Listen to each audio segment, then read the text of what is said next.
I'm about to bust. Oh, I'm sorry. I thought this was the bathroom. Oh, good lord.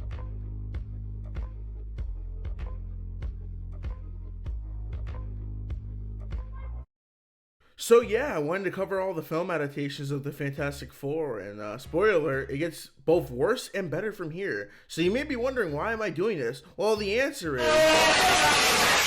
when I mention that it gets better for worse and better, like overall from here, is because I'm starting off with the 1994 quote unquote film. Never did I think I would ever discuss this film on my page at all.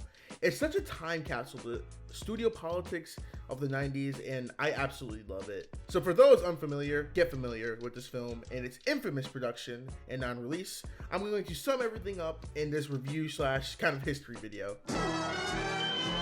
20th Century Fox owned the rights to Fantastic Four until they were bought out by Disney in 2017.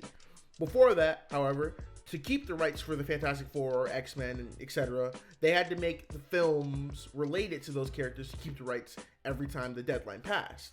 So they decided to call up Roger Corman and basically have him make a movie that was never meant to be theatrically released. Just make it, and as it was wrapping up its production, can the entire project and give Corman $1 million payout for it. But thanks to means and efforts, bootleg copies were passed around for cons and ended up on different conventions, and eventually was made available more traditionally through DVD and streaming services. And if I remember correctly, the way I watched this film was the college near my house had a public movie night, and this was the film of the night, and I got a chance to watch it for $5. And I will say, the 1994 Fantastic Four film is definitely worth the $5 of admission. And after this whole anime backstory and the production of the film, you may be wondering, Mac, is this film any good? And I will answer by laughing in your face and saying, God, no. The Fantastic Four has to be one of the most underrated bad superhero movies ever made. It doesn't have much to discuss except for the abysmal writing, the flat and wooden acting, bad and unfinished special effects, and just a terrible Doctor Doom. And trust me, there's even a worse Doctor Doom that we'll get to later. But with the bad, I can say one positive thing about this film. Comparing it to the other movies I'll be covering, the 1994 film is the most comic book accurate version by a country mile. From the characters and motivations to the origin story and even the team's powers, there was a real passion and care from the crew into making this project. And even though it was never even meant to be theatrical release, the crew believed in this movie. They wanted it to come out, and I think that's very commendable to even look at.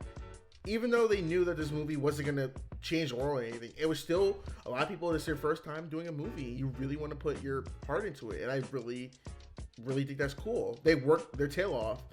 Working your tail off, this especially during the era where we were coming off the Clooney and Kilmer Batmans, and the superhero movies genre was really in a dark place before we got Blade in 98. But still, I think for this, I'd have to say that it's commendable for how much passion the crew had for this movie, because a lot of other productions, they would have just mentally checked out. But nope, they put their all into it.